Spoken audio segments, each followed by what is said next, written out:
Hi, New Beginnings. Well, I'm so excited about doing my very first devotional. I have loved this series we've been in the book of Ephesians called The New You. And I'm going to be honest, I've also loved what I've been seeing on TV.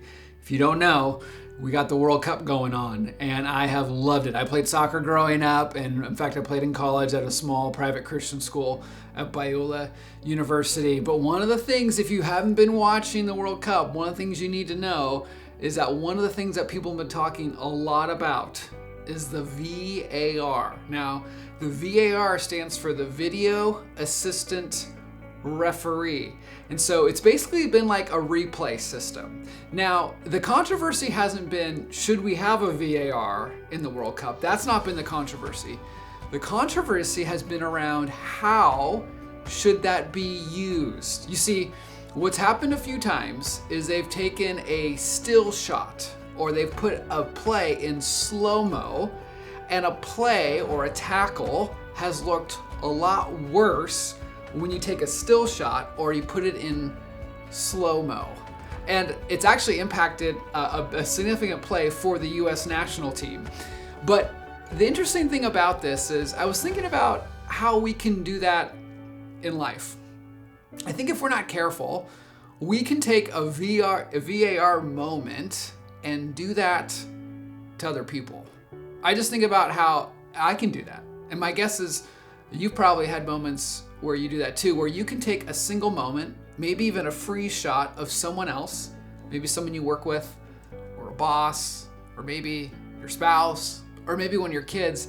And if you're not careful, you could freeze that moment and make a decision on that person's character, or maybe even their faith, or maybe even like judge their life off of one single moment. And then I thought about, you can do that to yourself. You could judge yourself and your own faith, or your own character, or your integrity off of one single freezed moment in your story.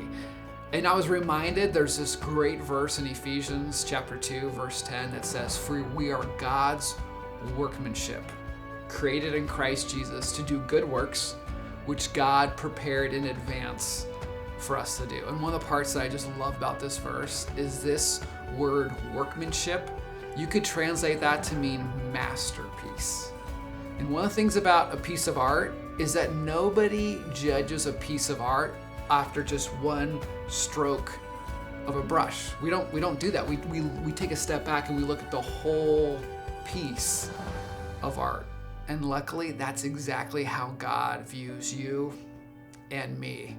He doesn't look at one moment in time for us. He looks at the whole story. And I'm so grateful for that he doesn't judge me or my faith off of just one freezed moment or one moment in my story that might be in slow-mo. He looks at the whole story. You see, he gives grace for you and for me and for other people. And the more I thought about this VAR controversy, the more I thought about, I'm just so glad God doesn't do that to me. And then the more I thought about, I need to make sure that I'm not doing that to other people and that I'm not even doing it to myself. You know, one of the things that I love about the book of Ephesians is we're reminded again and again how much grace God gives. In fact, the two verses before the one I just mentioned, the verses of chapter 2 of Ephesians, verses 8 and 9, they're some of the most well-known verses in the entire Bible on grace. And they go like this: "For it is by grace that you have been saved through faith. And this is not of yourselves. It is the gift of God, not by works, so that no one can boast." You see, God is a God of grace. And thank God he doesn't do VAR moments for you or for me. He looks at the whole masterpiece. He looks at the whole piece of art. So I just want to encourage you to make sure you don't VAR other people or yourself, and you just keep in mind that we believe in a God of grace.